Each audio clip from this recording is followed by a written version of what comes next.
When I was trained by ma'am, she was very patient sa pagtuturo sa amin. Kahit medyo strict si ma'am sa pagtuturo. Pero sigurado na lalabas kami sa training group na may natutunan.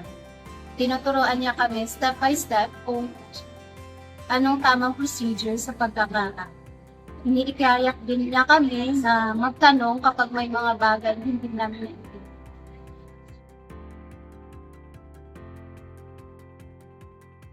Ang isang advisor na tinuro sa amin, ma'am, dapat maging kalmado, focus on your transactions, and most important, huwag kalimutan sa apply yung grit.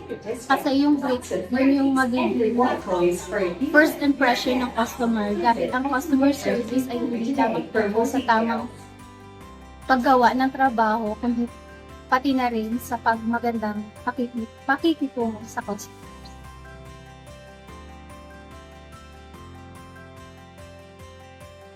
Yes po. Pag may pagkakataon din, may procedures. Kunwari nakakalimutan namin, matyaga siyang nakikinig at tinuturuan niya kami kung paano ang dapat gawin para sa pagdating ng actual fields, madali na namin i-handle ang situation.